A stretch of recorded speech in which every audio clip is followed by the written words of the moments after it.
Bienvenidos de nuevo al programa. Soy Danny Haifong. Como pueden ver, me acompaña el coronel Lawrence Wilkerson para repasar los últimos acontecimientos. Esta vez empezamos en Ucrania.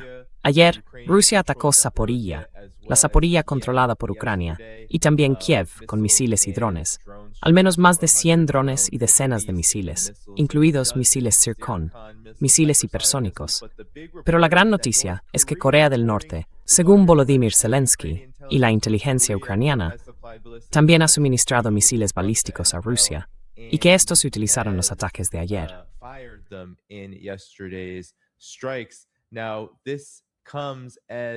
Esto ocurre ahora que Ucrania ha dejado de informar de la cantidad de misiles que están impactando en Ucrania, en Kiev y en otras zonas, porque las defensas antiaéreas escasean enormemente.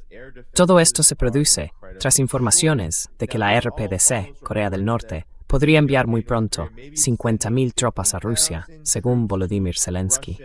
Volviendo a 2024, coronel Wilkerson, quizá recuerde que hablamos mucho de la ofensiva de Kursk y del envío de tropas por parte de la RPDC durante ese periodo.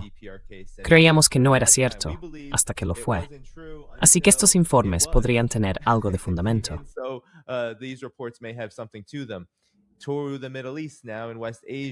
Ahora nos vamos a Oriente Medio, en Asia Occidental. Los medios israelíes han publicado algo de lo que nadie más estaba informando, que Irán está disparando contra buques estadounidenses todas las noches en el estrecho de Hormuz y sus alrededores, y que Washington está encubriendo muy mal esos lanzamientos. Y también en Oriente Medio, todos los días, incluido en las últimas 24 horas, Ansar Allah, Yemen, ha atacado barcos mercantes saudíes en el estrecho de Bab el-Mandeb, alcanzando uno hoy mismo, más temprano. Coronel Lawrence Wilkerson, gracias por volver. ¿Cuál es su reacción a estos acontecimientos, en particular al estado del conflicto de Ucrania y a estos informes sobre la implicación de la RPDC? ¿Estamos en la Tercera Guerra Mundial? Bueno.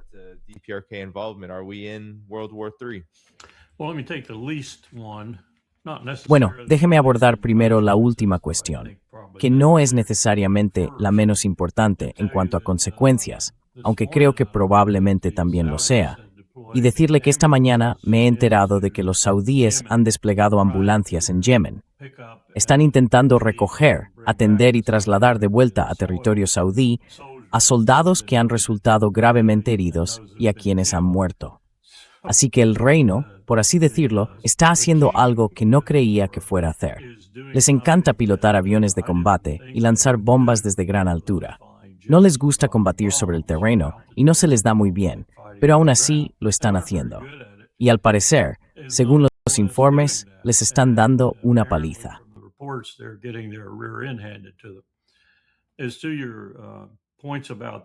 En cuanto a sus comentarios sobre la situación en Ucrania, me guío por Sergei Lavrov, que hace unas 72 horas dijo: "Nuestra paciencia con Occidente se ha acabado. Nuestra paciencia con Occidente se ha acabado. Punto". Lavrov no habría dicho eso si no lo sintiera absolutamente, al 100%, y si no fuera una postura compartida por toda la estructura del aparato de seguridad nacional ruso, incluida la Duma y, por supuesto, Putin. Lo que está ocurriendo ahora es que, después de haber diezmado prácticamente todos los objetivos que quedaban de origen ucraniano, están atacando objetivos de la OTAN dentro de Ucrania. Esto es la segunda fase, por así decirlo. Antes, atacaban objetivos ucranianos dentro de Ucrania. Ahora atacan objetivos de la OTAN dentro de Ucrania. Y en realidad, no quedan demasiados objetivos viables.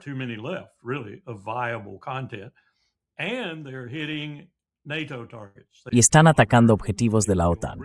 Han matado a estadounidenses, han matado a británicos, han matado a alemanes, probablemente a franceses y a otros. Y van a seguir haciéndolo. La guerra es con la OTAN ahora. Putin ha dicho que está en guerra con la OTAN, y lo dice en serio. Así que empiecen dentro de las fronteras de Ucrania, a ver si captan el mensaje. Y si no lo hacen, amplíen la respuesta. La dificultad importante de eso es que Trump no capta los mensajes. No entiende lo que está pasando. No entiende hasta qué punto se está metiendo en dos escenarios de guerra distintos. Uno, un escenario de guerra total, elegida deliberadamente. Y el otro, una guerra de, dije que saldría, pero no lo hice. Sigo allí y los rusos están ganando.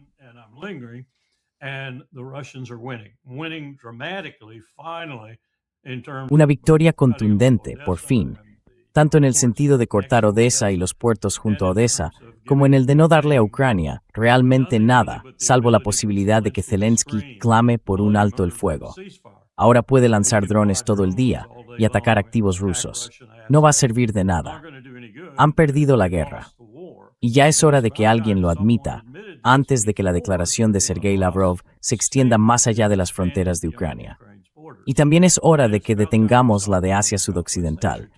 Pero esa es aún más imposible de detener, porque Trump pone en juego toda su personalidad, todo su carácter, toda su relación con Bibi Netanyahu. Y todavía me resulta extraño cuánto influye Bibi sobre él.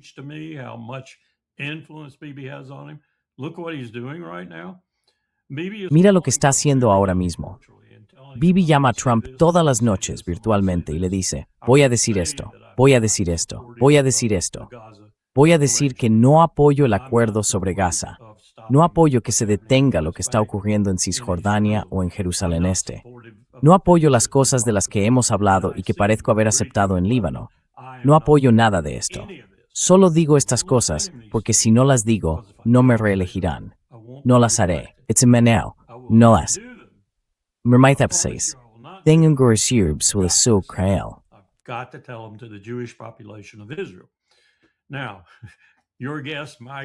Ahora bien, sobre si Netanyahu realmente pretende cumplir alguna de esas cosas, usted tendrá su opinión y yo la mía. Yo no creo que sea así.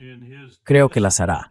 Pero ahora estamos atrapados en su intento desesperado y cada vez más desesperado de asegurarse por las buenas o por las malas de que lo reelijan y pueda terminar esta guerra, que es el objetivo último de su vida con Irán. Podemos hablar de eso más adelante, porque tiene sus propias posibilidades asociadas. Pero ahí es donde estamos, en cuanto a la capacidad de Trump para controlar cualquiera de estos dos escenarios que ambos se están descontrolando rápidamente. Y el último ejemplo es este entendimiento, porque no es más que eso entre Turquía, Pakistán y Arabia Saudí.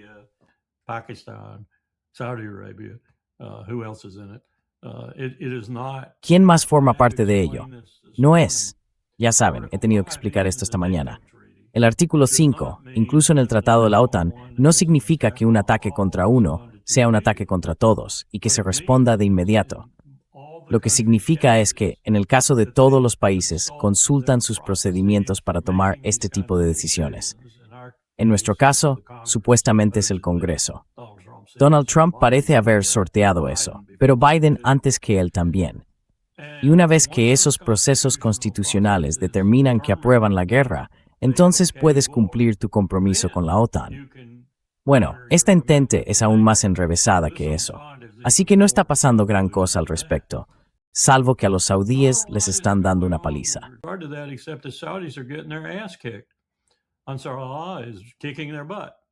Ansar Allah les está dando una paliza, y ahora también sobre el terreno. Nunca pensé que vería esto. He entrenado a muchos saudíes, la mayoría pilotos. Nunca pensé que vería a los saudíes, ya fuera la Guardia Nacional o las Fuerzas Nacionales, ir a la guerra sobre el terreno, porque no se les da muy bien. Pero al parecer, han decidido al menos probar suerte contra los hutíes sobre el terreno. Y no les está yendo muy bien. Y por supuesto, probablemente hayas oído que los hutíes han atacado otro barco en el Mar Rojo. Así que las cosas pintan mal en los dos escenarios, Danny. Muy mal. Y no veo cómo este presidente, de verdad que no veo cómo va a salir de ninguno de los dos, Ucrania o el sudoeste asiático.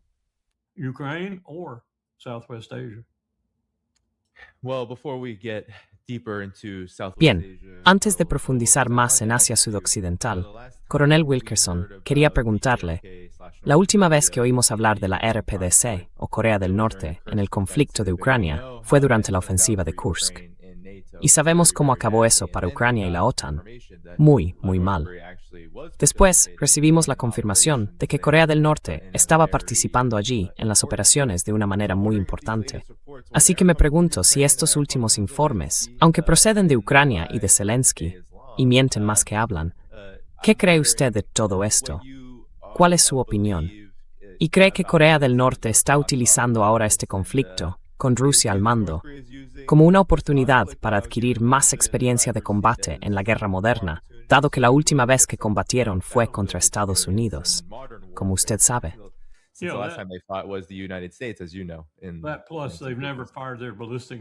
Además, que yo sepa, nunca han disparado sus misiles balísticos en combate. Los han probado y cosas así, pero no creo que los hayan disparado nunca en una situación real de combate. Aquí lo están haciendo, si es que lo están haciendo. Y estoy de acuerdo contigo. No me fío de muchas de estas cosas porque pasan por el filtro de Z. Pero si están allí haciendo eso, lo entendería perfectamente. No tienen la oportunidad de probar sus misiles balísticos en un campo de batalla real, así que aquí los están probando. Y no culpo a Putin por aceptar su ayuda, porque ahora está a punto de asestar el golpe final. Puede que todavía lleve un tiempo, pero está a punto de asestar el golpe final.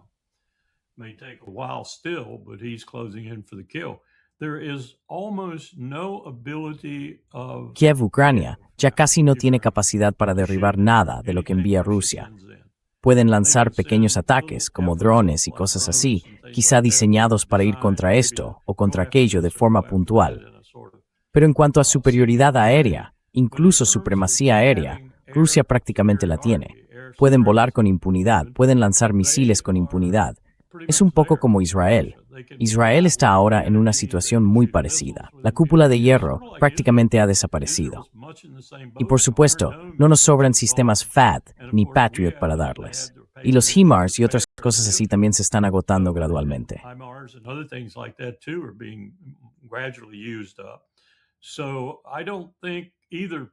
Así que ya no creo que ninguno de los dos lugares, Israel o Ucrania, lo sea. Y del primero podemos hablar más, porque esto, creo yo, es una vía clara hacia un acontecimiento muy desastroso en relación con Israel. Y Netanyahu, una vez más, está hablando de esto en su círculo más cercano. Está hablando de la gran sorpresa. Allí se está desarrollando una situación muy peligrosa. Pero en cuanto a Corea del Norte, que era su pregunta original, están adquiriendo experiencia en el campo de batalla, si están participando. Y entiendo perfectamente por qué sus misiles estarían allí, porque es la primera vez que han tenido la oportunidad de dispararlos de verdad y ver si llegan a su objetivo a tiempo y dan en el blanco y si explotan. Y esa es una cuestión cuando estás en el juego en el que está Corea del Norte y nunca lo has hecho.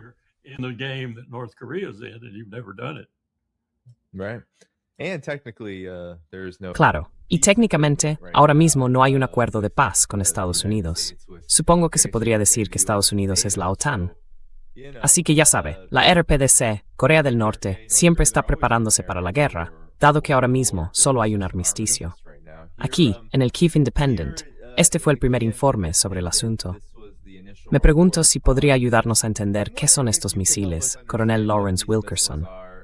Y, para quienes entre la audiencia quizá no lo sepan, están hablando de que Ucrania informó, a través de su fuerza aérea, de que detectó misiles balísticos KN-23 de origen norcoreano, así como Iskander y Zircon de origen ruso.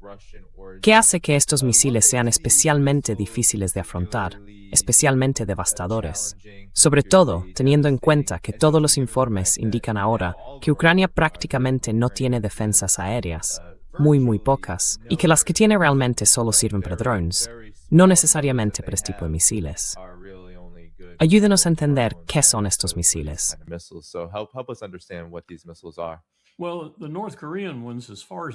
Bueno, los norcoreanos, por lo que sé, y no soy experto en misiles balísticos norcoreanos, aunque bueno, no debería decir eso, el que con más probabilidad equiparían con una ojiva nuclear, sí lo conozco un poco. Pero los demás son, en cierto modo, lo que yo llamaría copias de misiles rusos o chinos, o en uno o dos casos, diseños originales norcoreanos. Esos son los que esperaría que estuvieran probando, ¿no? Los rusos los conocen porque son simplemente copias, y las copias chinas saben que funcionan porque funcionan para el proveedor o para el diseñador, en el primer caso. No saben si funcionan los que han fabricado ellos o los han probado en algunos casos. Con los misiles tácticos, esto ocurre menos que incluso con los misiles estratégicos que lanzan periódicamente.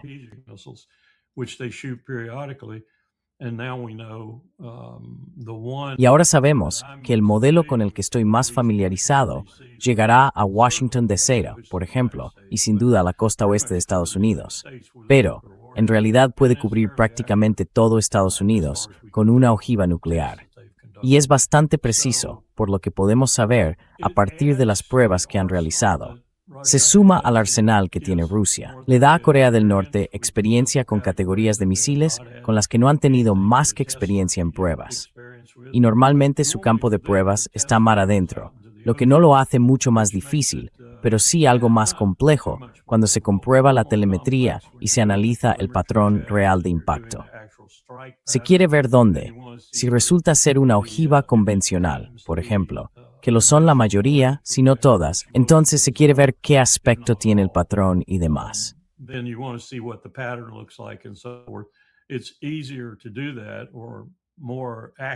Es más fácil hacerlo, o hacerlo con mayor precisión si se dispara en tierra. Y si se dispara contra un objetivo concreto, por supuesto es más fácil comprobar la precisión y ver cuál es la dispersión de la munición y demás. Así que entiendo que, como decía antes, Corea del Norte quiere utilizar esto no solo para ayudar a un aliado, que ahora es Rusia, sino también para comprobar su propio armamento. Y vuelvo a esto. Rusia es ahora un aliado. Hay cierta tensión entre Pekín y Moscú. Es uno de los pocos asuntos sobre los que leo y escucho que existe alguna tensión entre Xi Jinping y Putin, entre Rusia y China, respecto a la, por citar a Mao Zedong, relación entre Rusia y Pyongyang, estrecha como los labios y los dientes.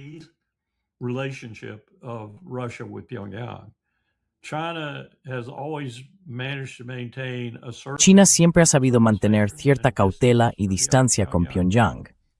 Eso no quiere decir que no considerase a Corea del Norte una entidad a la que apoyar de vez en cuando en distintas cuestiones. Pero su preocupación por Corea del Norte es mucho más profunda, si se quiere, que la de Rusia, al menos aparentemente ahora mismo. Y por eso no les agrada especialmente que se estreche la relación entre Putin y Kim Jong-un, entre Moscú y Pyongyang. Y según me dicen, eso no altera la alianza que se ha formado ahí y que ahora incluye a Irán.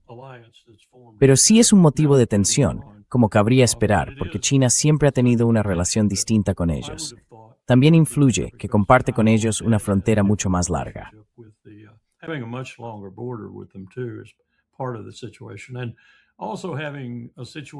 Y también existe ahora una situación en la que me dicen que especialmente en el río, por ejemplo, las mujeres de ambos lados solían bajar a lavar la ropa. Quiero decir, ya sabes, un río y está a ambos lados. Puedes meterte y lavar la ropa y hacer otras cosas que se hacen con el agua. Ahora ya no lo hacen porque les disparan. En ambos lados les disparan. Así que esa no es la actitud relajada que yo estaba acostumbrado a observar, especialmente en el Yalu. Eso estaba en el párteno de Estado. Ahora están matando a gente que baja allí. No quieren a nadie cerca de ese lugar.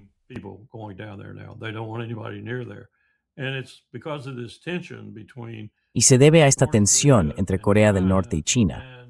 Una tensión que se agrava por el hecho de que ahora los norcoreanos que antes intentaban salir del país trataban de hacerlo por esa vía. Seguían una ruta muy indirecta. Primero entraban en China.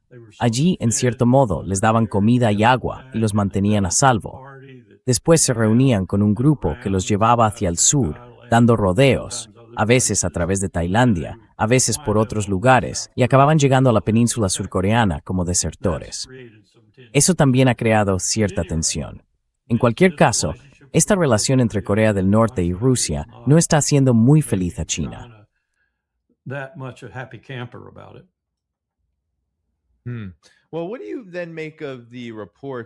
Bueno, entonces, ¿qué opina, Coronel Wilkerson, del informe publicado a principios de julio en The Wall Street Journal y del análisis del Centro de Estudios Estratégicos e Internacionales que se basaba en él, según el cual Corea del Norte está experimentando ahora un auge económico muy sorprendente?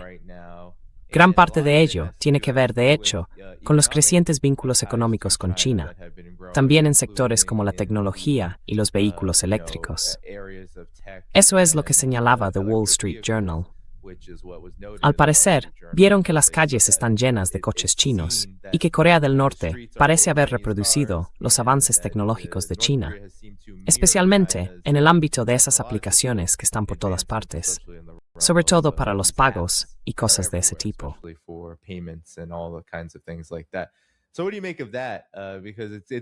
Entonces, ¿qué interpretación haces de eso? Porque parece haber una contradicción. Por supuesto, existen desacuerdos entre China y Corea del Norte, pero da la impresión de que tanto China como Corea del Norte, China y Corea del Norte, China y Rusia, exacto, China y Rusia sí, pero los tres parecen estar acercándose entre sí. Incluso hay informaciones de que Rusia ha suministrado a China una mayor cantidad de petróleo en las últimas semanas. Ramses Poortisteind.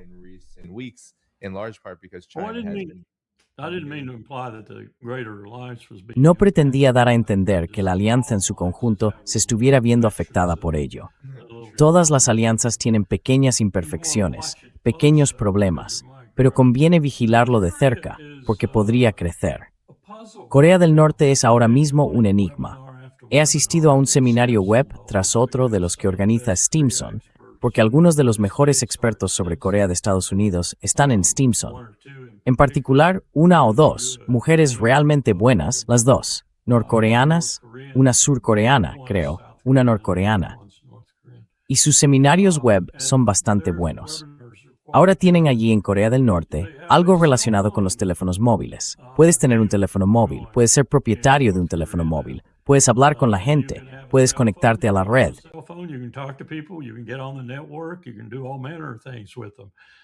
Se pueden hacer todo tipo de cosas con ellos. Algunas personas dicen que se debe a que el sur les está dando los teléfonos móviles. Yo no lo creo. Puede que algunos lleguen por esa vía, pero creo que la mayoría llegan como usted ha dicho. Vienen de China. Y eso incluye otras cosas procedentes de China, porque China nunca ha conocido a un país con el que estuviera lo bastante enfadada como para no comerciar, salvo quizá ahora con nosotros, por Donald Trump. Pero China quiere comerciar y quiere enviar productos como coches eléctricos y similares a todo el mundo. Y Corea del Norte, la RPDC, no es una excepción en ese sentido. Pero algunos de los seminarios web a los que he asistido y que he seguido muy de cerca indican que Kim está probando algunas cosas nuevas.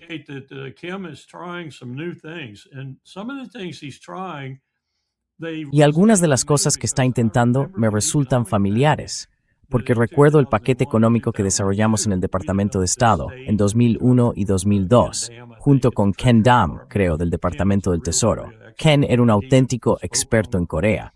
Creo que también lo era en Hong Kong y China. Era un buen tipo. Rara vez encuentras en el Tesoro a personas con ese tipo de experiencia regional y geográfica. Pero elaboramos un paquete que, curiosamente, parece estar incluido en lo que China está haciendo por la RPDC y en lo que la propia RPDC, sin querer ser menos ni nada por el estilo, está haciendo por sí misma. Así que están creando estas zonas económicas, están creando pequeños lugares donde pueden experimentar, por así decirlo, con iniciativas más orientadas al mercado.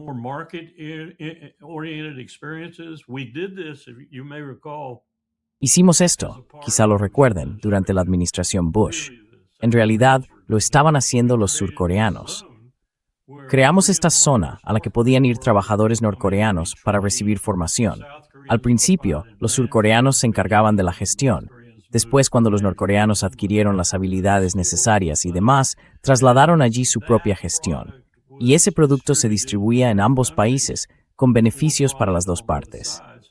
Y Kim Jong, supongo que fue Kim Jong-un, cuando llegó por primera vez, lo cerró todo brutalmente. Y simplemente se detuvo. Y la política del sol dejó de aplicarse en Corea del Sur y demás. Pero creo que eso está ocurriendo otra vez.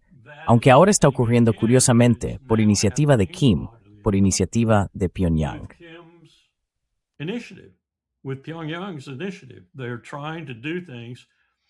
Están intentando hacer cosas, no para liberalizar, sino para mejorar un poco la vida del ciudadano medio norcoreano. Eso también lo estamos oyendo de organizaciones como Catholic Relief Services y otras que han estado en Corea del Norte todo este tiempo y han trabajado allí de forma continua. Así que está cambiando, está cambiando. Y quizá parte de esto se deba a la influencia de Rusia y China. Creo que probablemente sea así. Los chinos participaron en todas estas conversaciones. Las conversaciones a 6 bandas incluyeron a chinos y rusos. Y hablamos de estos paquetes económicos. Y recuerdo, en particular, que China hablaba de lo que le gustaría hacer por Corea del Norte si Pyongyang simplemente se lo permitiera. Así que, al parecer, parte de esto está ocurriendo ahora, lo cual creo que es positivo.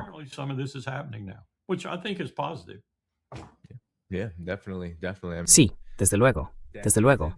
Quiero decir, décadas y décadas de sanciones. Parece que la RPDC no hizo nada.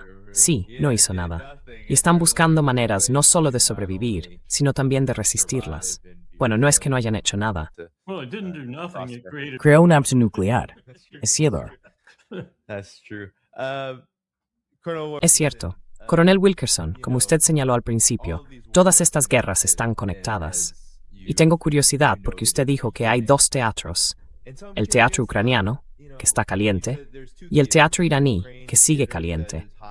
Aunque ahora mismo hay un intercambio de fuego activo entre Estados Unidos e Irán. Pero ¿qué lectura hace de lo que está ocurriendo entre Irán y Estados Unidos? Donald Trump, literalmente quiero decir, son palabras que han salido de su propia boca. Está culpando ahora a Irán, quizá en broma y quizá en serio, de todas las muertes que se han producido en Gaza, Líbano y Yemen. Pero también está el hecho de que Irán acaba de presentar un nuevo misil, o al menos una mejora de un misil. Y Estados Unidos parece carecer de muchas de las cosas que necesita para continuar esta guerra. Entonces, ¿qué está pasando? ¿En qué punto estamos? Irán dice que ahora está dispuesto a esperar a que Estados Unidos se desgaste hasta que Trump se vaya. ¿Cuál es su valoración de la situación?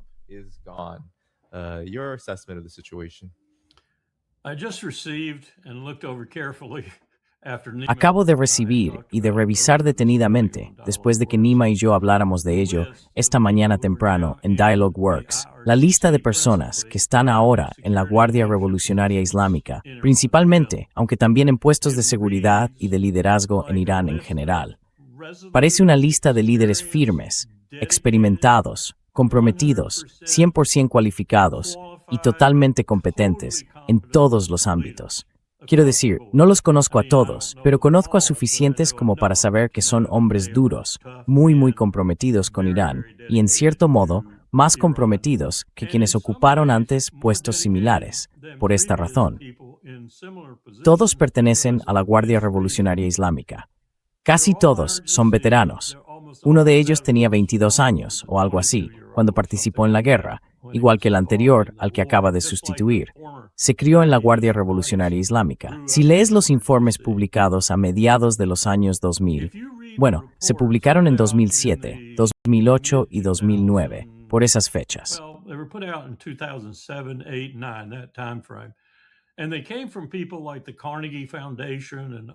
Y procedían de gente como la Fundación Carnegie y otros. Y esos informes, de forma muy categórica, con métricas, datos y todo lo demás, te decían cuánto dinero ganaba Irán cada año con sus ventas de petróleo y gas natural.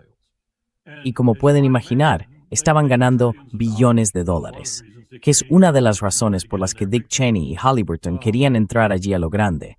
De esos billones de dólares, las estimaciones no variaban mucho de un ejercicio fiscal a otro. La Guardia Revolucionaria Islámica se estaba llevando bastante más de $1 billón. Bueno, piensen en eso durante unos minutos. Es un grupo de gente muy entregada, en su mayoría hombres, y muchos de ellos han tenido la experiencia, la brutal experiencia, de la guerra. Son lo que podríamos llamar la crème de la estructura militar iraní, que es muy buena. Comenzamos comprobando su hora.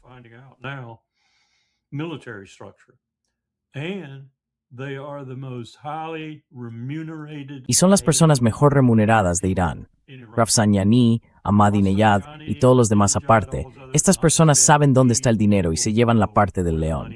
En otras palabras, cuando eres así, cuando estás entregado al Estado, cuando tienes una gran experiencia y capacidad militar, y cuando estás tan afianzado en los enormes ingresos que Irán obtiene de su industria del petróleo y el gas, defenderás ese Estado hasta la muerte, para siempre. Nos enfrentamos a un grupo de personas formidable, Y cuando dicen que están dispuestos a esperar hasta que Donald Trump se haya ido, hasta que hay un nuevo presidente, hasta que Estados Unidos haya evacuado completamente la región, hasta que Israel desaparezca, lo dicen en serio. Until Israel disappears, they mean it. So I wish we were paying attention. Ojalá estuviéramos prestando atención a esto. Ojalá entendiéramos a quién nos enfrentamos y a qué nos enfrentamos. No creo ni por un momento que Donald Trump tenga la capacidad de hacerlo, pero alguien dentro de la administración la tiene, estoy seguro. Alguien como J.D. Vance, o quizá incluso el presidente de la Junta de Jefes de Estado Mayor, Dan Kane. Desde luego, algunos de los jefes de las distintas ramas militares y otras personas deberían tener la capacidad de reflexionar sobre esto, acudir al presidente y decirle, señor presidente, esta es una propuesta totalmente perdedora. No van a rendirse. Nada de lo que les hagamos puede hacer que se rindan. Ellos están en una posición de ventaja y nosotros en una posición muy desventajosa. Y a usted se le están acabando las opciones. Ahora piensen en eso por un momento.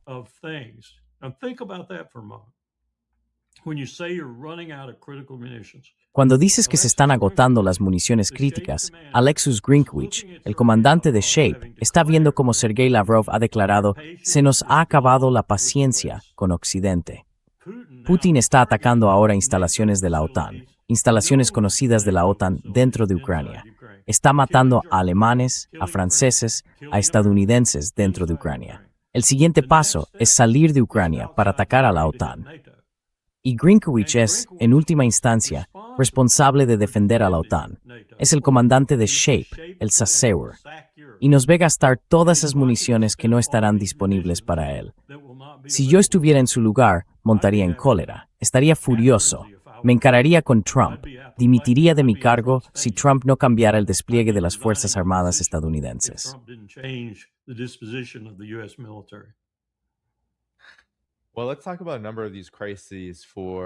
Bueno, hablemos por ahora de varias de estas crisis. Como ha mencionado muchas veces en este programa, Coronel Wilkerson, Estados Unidos depende enormemente de utilizar un aparato militar que ahora es cada vez más amplio para imponer su imperio. Y lo que acaba de decir viene muy al caso, porque medios europeos del establishment, como Político, afirman que Europa también se está quedando sin misiles Patriot, mientras Ucrania se prepara para los ataques invernales de Rusia. Sí, que ya sabe, Rusia es un sistema de defensa es increíble.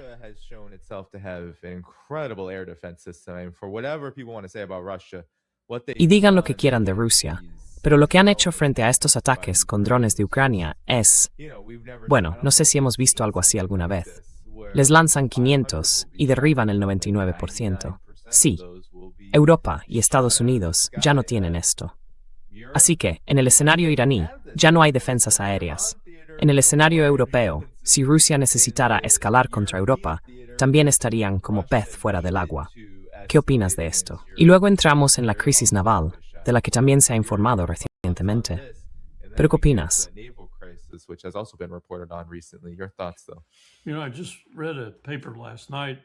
Anoche leí un artículo. Puede que esto no parezca relevante hasta que explique por qué lo es. Pero el artículo trataba de cómo Stalin puso a trabajar a sus científicos y en 6 meses ya estaban superando a lo mejor que tenía la Wehrmacht, después de que entrara en Rusia e intentara conquistarla. Y en aquel momento no lo parecía, porque no hacían demasiadas demostraciones de ello hasta estar absolutamente seguros de que su organización, su equipamiento, la gente de esa organización eran muy competentes en lo que hacían. En resumen, los rusos son bastante buenos. Son condenadamente buenos.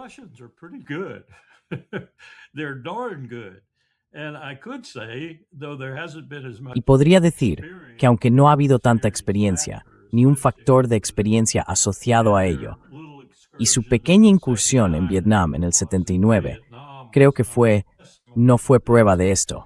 Ahora hay indicios, procedentes de ejercicios y de lo que hemos aprendido sobre esos ejercicios gracias a observadores a los que los chinos sí permitieron asistir, de que China también se está volviendo bastante competente en esto. Tanto en el terreno técnico, en cuanto a producir equipamiento militar que funciona y funciona bien, como en el terreno de la experiencia de utilizarlo. Realizan ejercicios bastante grandes, igual que hacían los rusos a principios de los años 2000.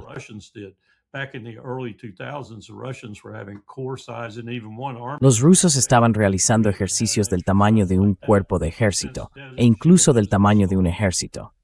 Nosotros no hemos hecho un ejercicio así desde Escudo del Desierto y Tormenta del Desierto. Y en realidad, aquello no fue un ejercicio tan grande comparado con los que hacen los rusos y los chinos.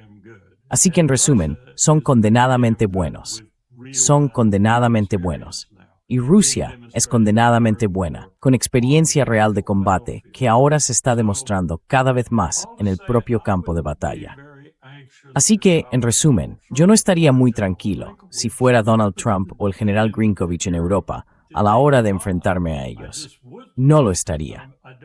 No creo que Putin quiera enfrentarse a todo el aparato de la OTAN.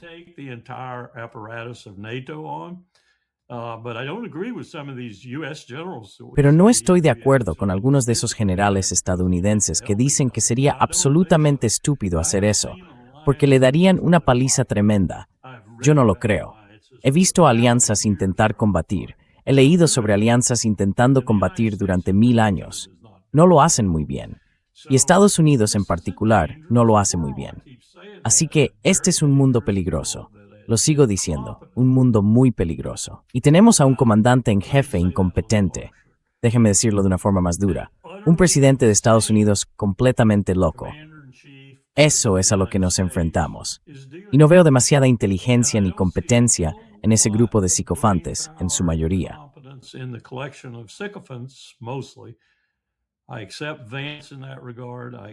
En ese sentido, acepto a Vance. Acepto al general Kane en ese sentido, quizá a una o dos personas más.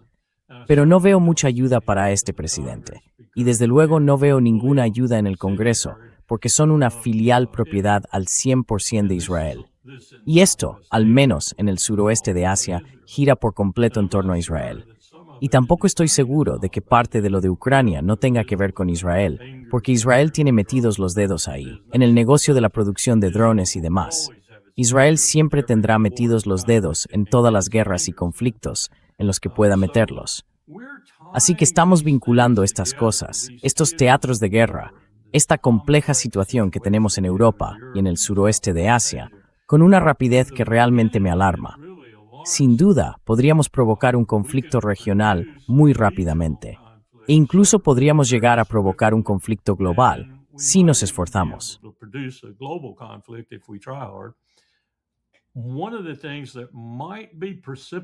Una de las cosas que podría precipitar este tipo de conflicto es lo que ocurra si Irán considera que necesita profundizar y ampliar su lista de objetivos, y empieza de verdad a destruir algunos objetivos económicos de importancia sustancial que hasta ahora no ha destruido. Y me refiero claramente a los de Arabia Saudí, que abarcan casi el 20% de diversas partes de lo que llamamos la industria petrolera. Son cosas distintas, pero es lo que llamamos la industria petrolera. No es todo crudo. De allí salen también otras cosas. Y ni siquiera estoy hablando de la urea, el helio y otras cosas que salen de allí, que son esenciales para otros procesos en el mundo, como los fertilizantes y demás. Y el helio, por supuesto, para los chips informáticos. Así que esto podría volverse muy profundo, peligroso y grave, especialmente para el imperio, muy rápidamente.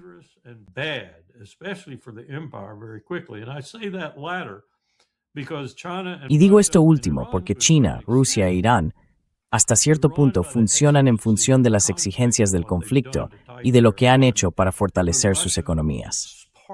Pero Rusia, en parte por eso, y también porque Putin ha sido muy inteligente en la manera en que ha utilizado las sanciones de Estados Unidos, en particular, para diversificar de forma muy eficaz y muy saludable la economía rusa. Y de China ni siquiera hace falta hablar. Es la primera economía del mundo. Así que nos enfrentamos a este monstruoso y enorme país, el más grande del mundo, a un país con una población enorme, solo por detrás de India, y a un tercer gran país, Irán, con muchos recursos naturales, mucha gente y mucha extensión territorial.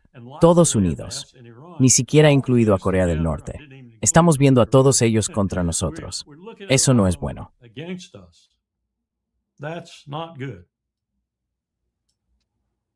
Yeah, well, now if you could comment on, Sí, bueno, ahora, si pudiera comentar, hay una creciente crisis naval para Estados Unidos, no solo en las defensas aéreas. Porque antes he visto este informe sobre medios israelíes que supuestamente están dando la alarma. Dicen que Irán, cada noche, según afirman, está atacando a buques estadounidenses, o como mínimo, disuadiéndolos de entrar en la zona. Por supuesto, Estados Unidos ha afirmado que está escoltando y haciendo todo esto en torno al Golfo Pérsico. Irán dice que no hay portaaviones que vayan a acercarse al Golfo Pérsico porque tienen miedo. Pero también hemos oído que el USS Lincoln tiene una grave crisis a bordo, donde los marineros están, bueno, llevan ya casi un año desplegados por esa zona.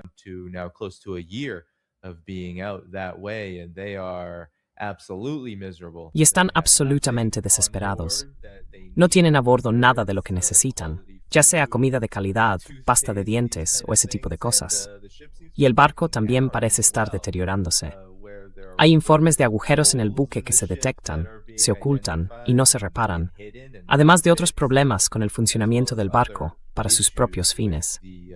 Muchos padres de estos marineros dicen ahora que esto podría ser una catástrofe en ciernes, en la que la gente acabe muriendo, simplemente porque hay muchísimos problemas a bordo. Puede hablar de la crisis en esta parte de la Marina de Estados Unidos, que se supone que debe garantizar la libertad de navegación y que también es la plataforma de lanzamiento de gran parte de la potencia aérea estadounidense. ¿Qué opina de lo que está ocurriendo aquí?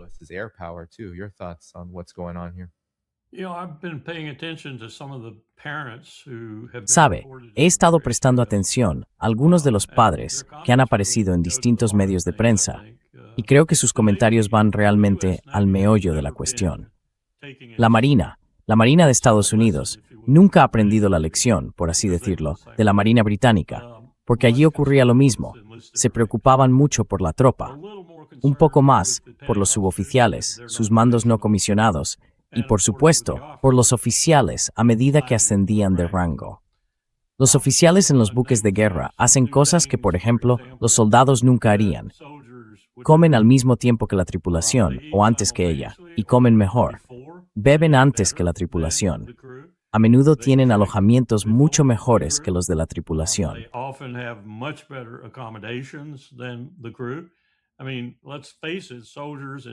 Quiero decir, afrontémoslo.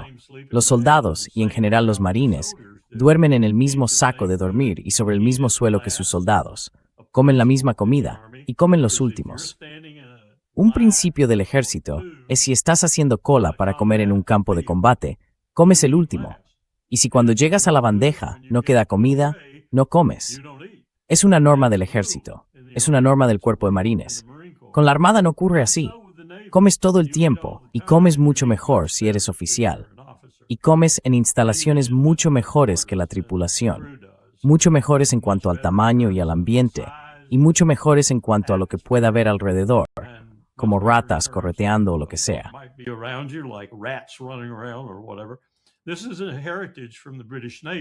Esto es una herencia de la Armada Británica. La Armada Británica era igual. Trataba a los marineros rasos como si fueran basura. A los oficiales los trataban bastante bien. Así que eso es lo primero. Lo segundo, estos barcos. Piensen en esto un momento. Estos barcos no han visto tierra desde hace bastante tiempo.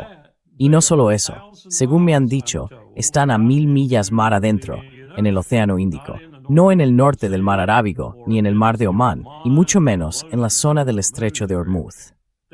Están en el Océano Índico, una masa de agua turbulenta, y no han visto más que agua durante un periodo bastante prolongado, según mis cálculos.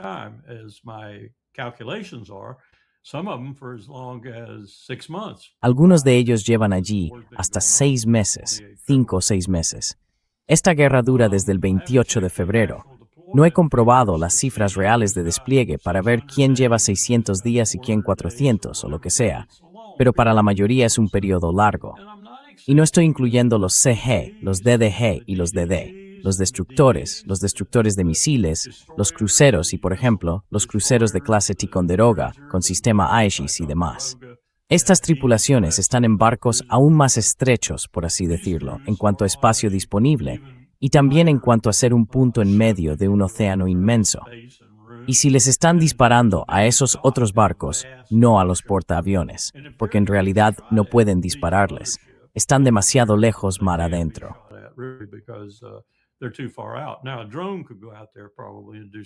Ahora, probablemente un dron podría ir allí y hacer algo.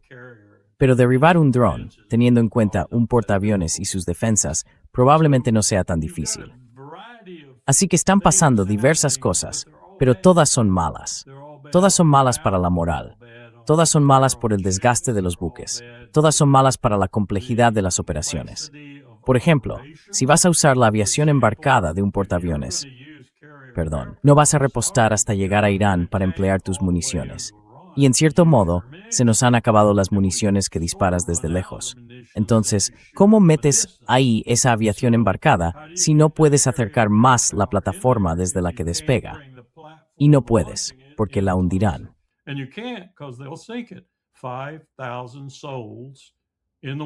5,000 almas en el agua al mismo tiempo. Una situación muy difícil. Y lo que esto está haciendo es demostrarle al mundo, creo, y de forma muy evidente, a los chinos y a los rusos, que somos un tigre de papel en lo que respecta al principal buque de la Armada de Estados Unidos, el portaaviones. Está obsoleto. Cuesta $16,000 millones. Lleva una enorme tripulación de hombres y mujeres, pero está obsoleto. Y bastará un solo misil para demostrar que está obsoleto.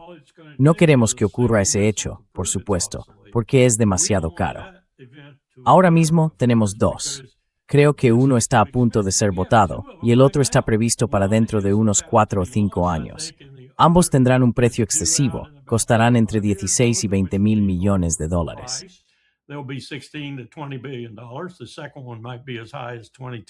La segunda podría llegar a costar 23 mil millones de dólares. Y no serán mucho más capaces que las que hay ahora mismo, que lo repetiré para quienes no oyen, son obsoletas. Y estamos esperando para demostrarlo. Y esperamos demostrarlo frente al decidido enemigo que tenemos al otro lado del estrecho de Hormuz, Irán.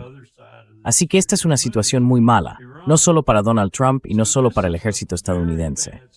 Mi corazón está con ellos, especialmente con los soldados y los marines que podrían ser utilizados en una operación terrestre. Pero también está con los marineros que están bajo el mando de gente como Bradley Cooper, un tipo de guerra de superficie. Pero, ya sabes, sé todo sobre él.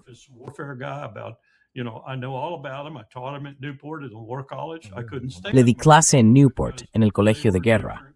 No soportaba a la mayoría de ellos porque eran un tipo distinto de militares. No les preocupaban sus soldados, sus tropas. No les preocupaba nada salvo ellos mismos y su barco. Ahora bien, no son todos así. Hay algunos capitanes muy buenos, algunos comandantes y tenientes comandantes muy buenos, pero en mi opinión, son minoría cuando se trata de cuidar de las tropas. Y una de las maneras en que eso quedó demostrado, Danny, de forma espectacular, fue cuando se marcharon de Bahrein. Muchos de ellos eran marineros o formaban parte de la dotación de la Armada, civiles, lo que fuera.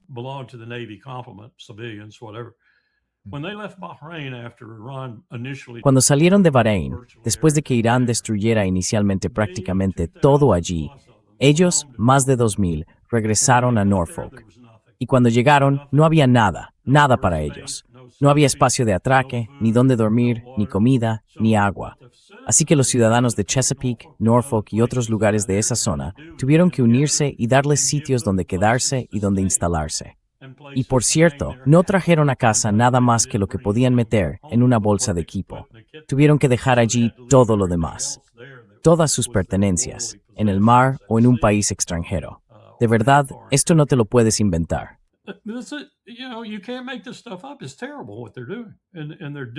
Es terrible lo que están haciendo. Y lo están haciendo porque no hubo planificación, no hubo previsión. Marco Rubio ni siquiera pensó en operaciones de evacuación de no combatientes, o si lo hizo, fue muchísimo demasiado tarde. Así que tuvieron que sacar a esta gente en cualquier aeronave que pudieran encontrar, aviones comerciales y cosas así. Es un desastre, y lo convertimos en un desastre porque no estábamos preparados. Fuimos a la guerra sin estar preparados, y fuimos a la guerra de una forma estúpida e idiota, pensando que el poder aéreo haría todo lo que tenía que hacer. E incluso el general Kane, ante el Congreso de Estados Unidos, declaró que el poder aéreo nunca ha sido decisivo en una guerra. Has never been a decider of war. I mean, I think that's just. Quiero decir, creo que esos son, sencillamente, los 1,5 billones de dólares de los que Hexet siempre presume ante el ejército estadounidense. ¿A dónde han ido? Exactamente. Eso es lo que digo.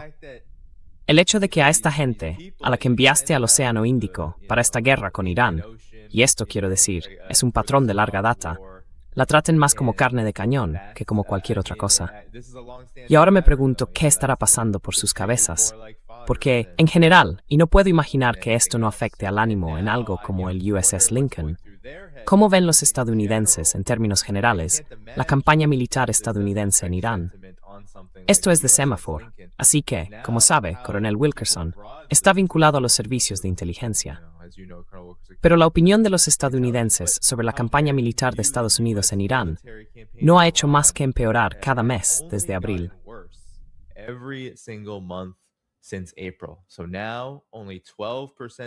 Así que ahora, solo el 12% de los estadounidenses cree que el ejército de Estados Unidos ha logrado sus objetivos, frente al 88% que dice, no, no los ha logrado.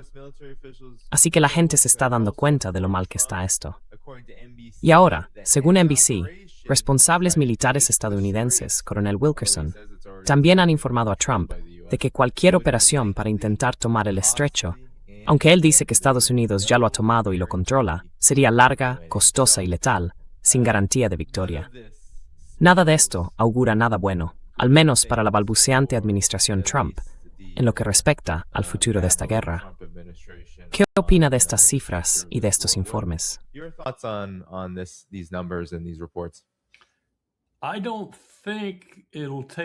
No creo que tarde mucho en que la valoración de Trump como presidente de Estados Unidos refleje esos sondeos que acabas de mostrar.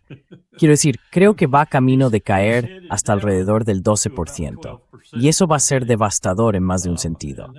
Me da miedo pensar cómo podría afrontar el Partido Republicano una situación así, Alan, y cómo podría ayudar Trump a afrontarla. Podría haber una verdadera convulsión interna, pero creo que eso refleja a dónde va a acabar llegando. Ayer oí de una fuente competente que está pensando seriamente en indultar a Ghislaine Maxwell. Piénsenlo un momento. Ya la ha trasladado, por la razón que sea, de una prisión con un nivel de seguridad bastante alto a una prisión de lujo.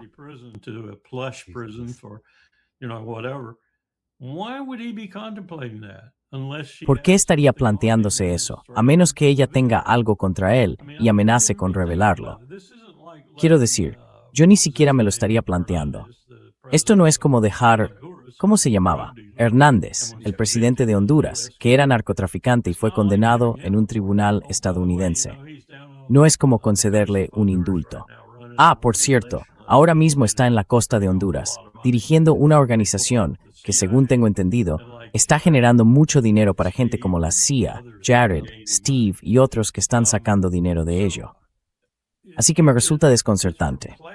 Y luego está Bibi, lo que está haciendo Bibi. Bibi está montando Israel.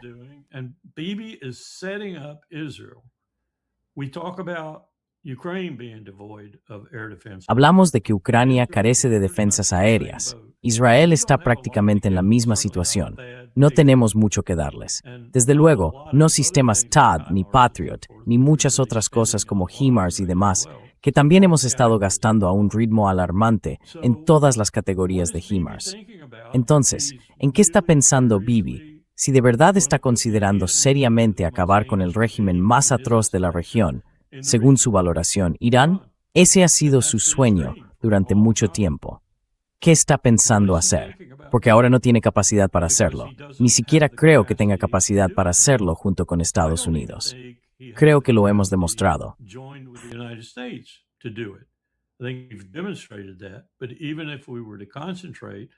Pero incluso aunque concentráramos una campaña aérea ininterrumpida, Israel y Estados Unidos juntos contra Irán, ni siquiera estoy seguro de que Israel pudiera volar, porque no tiene el producto refinado necesario para hacerlo. Es JP4, JP5, JP8, Ya sabe, combustible para aviones a reacción. No creo que tenga producto para volar más de quizá una misión. Y estamos alineados en el aeropuerto Ben Gurion, como estábamos en Pearl Harbor el 7 de diciembre de 1941. Probablemente podrían dejarnos fuera de combate con 3 o 4 misiles tipo Reshnik con submuniciones en unos 35 o 40 minutos. No nos quedaría ni un avión cisterna porque están tan apiñados, punta de ala con punta de ala, en el aeropuerto Ben Gurion. Estoy esperando a que los movamos.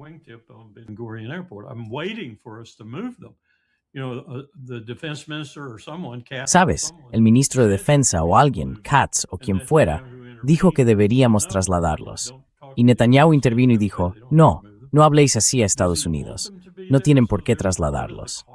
¿Quiere que estén allí para que formen parte de la carnicería cuando Irán lance un ataque contra Israel? Y entonces responde a ese ataque con la única arma que le queda, un arma nuclear. Esta no es una buena situación en la que Bibi y Donald hayan permitido que caiga Israel. Sobre todo Bibi, porque no creo que Donald entienda nada de esto. Pero Bibi ha permitido que Israel caiga en lo que muy bien podría ser una situación existencial. Y lo único que tiene para defenderse de eso, de una manera realmente eficaz, son las armas nucleares.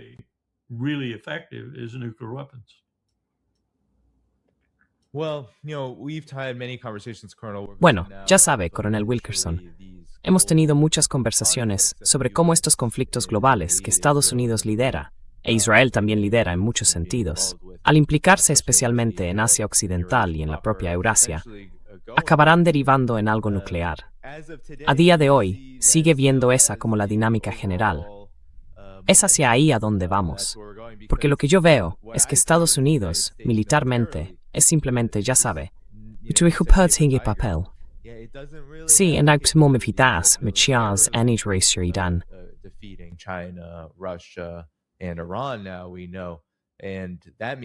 Ahora lo sabemos. Y eso significa que estos países van a seguir haciendo lo que están haciendo, algo que a Estados Unidos no le gusta, aunque quizás sea un futuro mucho más pacífico si continúan haciendo lo que hacen que el que tenemos ahora. Pero a los señores de la guerra, esto no les gusta nada. Así que, ¿hacia dónde crees que van las cosas ahora? Quizá podamos hablar de ello durante los últimos 5 minutos, más o menos. Creo que es un mundo muy peligroso. Creo que estamos en problemas. El imperio, creo que nuestro poder está disminuyendo rápidamente.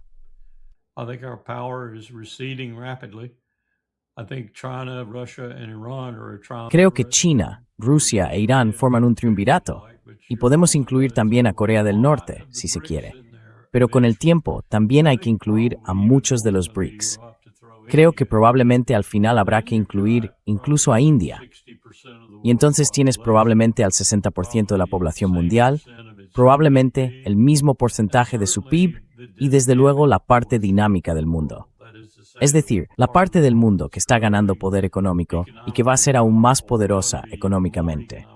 Todos alineados contra el imperio, los Estados Unidos de América. Y en ese sentido también contra Europa, que está demostrando, tanto en la Unión Europea como en sus gobiernos individuales, casi tanta cerrazón y estupidez como Estados Unidos.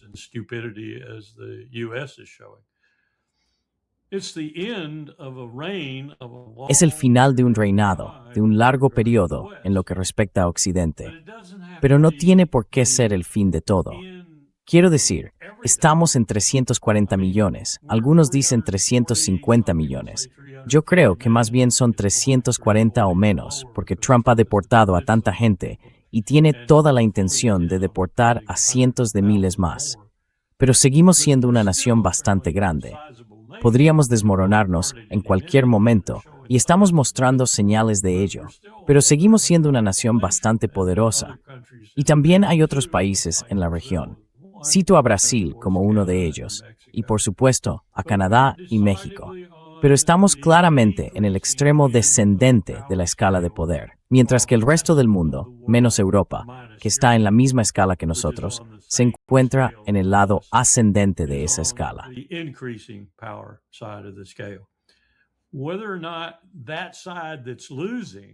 Ese lado que está perdiendo, aunque esa no es realmente la palabra adecuada, si se aborda con la actitud correcta y se reconoce que esto está ocurriendo y que hay que adaptarse a ello, no combatirlo. Pero lo único que va a salvar a ese lado que está perdiendo, por así decirlo, son las armas nucleares, ¿verdad? Y eso no es una victoria. No es una victoria en absoluto. Así que necesitamos un liderazgo que empiece a comprender esta dinámica y a avanzar para adaptarse a ella. Y hay un camino claro para hacerlo, de una manera colaborativa, cooperativa y que funcione. Cooperative and work. And that's for everybody to put their heads together, so to speak. Y es tarea de todos unir esfuerzos, por decirlo así, y trabajar juntos para encauzar este mundo sin tratados en materia de armas nucleares. Trabajar para que el tratado de no proliferación sea un poco más viable. Lograr que al menos un par de los países que ya tienen armas se deshagan de ellas. Yo incluiría ahí a Israel, desde luego. Y limitar, mediante el régimen de tratados, a cualquier futuro país que las adquiera, además de proteger a quienes ya poseen esas armas. Y luego tenemos que trabajar desesperadamente en lo que está incendiando Francia, gran parte de Canadá y buena parte de Estados Unidos, en lo que está ahogando a personas y causando otras cosas. Y esa es la crisis climática, que Trump llama un engaño. Es tan estúpido e ignorante respecto a esa crisis como lo es respecto a la guerra en el sudoeste de Asia o a la guerra en Ucrania.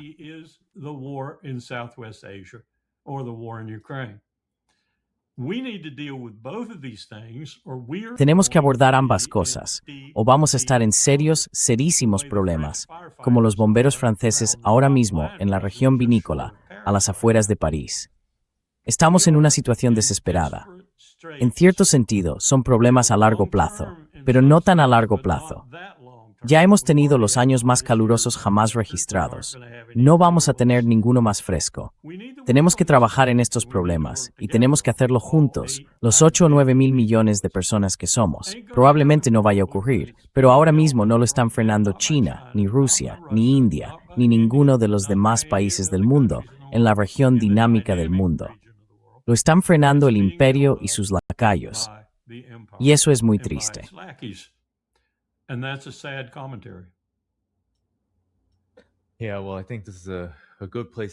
Sí, bueno, creo que este es un buen punto para terminar con ese mensaje tan alarmante, pero necesario. Quiero asegurarme de que todo el mundo sabe que debe pulsar el botón de me gusta, porque eso impulsará el programa cuando terminemos aquí.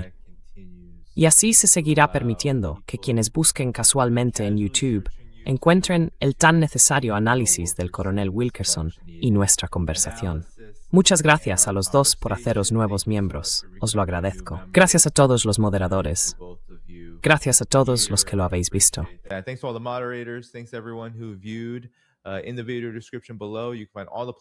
En la descripción del vídeo abajo podéis encontrar todas las formas de apoyar este canal, Patreon, Substack y muchas más. Mañana volveré con nuestro amigo común y a menudo invitado común, Larry Johnson, a las 4 de la tarde, hora de la costa este, el 12 de agosto. Y bueno, espero veros allí a todos. También hoy, a las 4 de la tarde, hora de la costa este, Good Friends Video Geopolitics estará en directo. Ese enlace también está abajo, hoy, 11 de agosto. Muy bien, gente, nos vamos. Agradeced al coronel Wilkerson pulsando con fuerza el botón de me gusta. Y os veo mañana dosto a las 4 de la tarde, hora de la costa este. Adiós. Cuídate, Dani. Take care, Danny.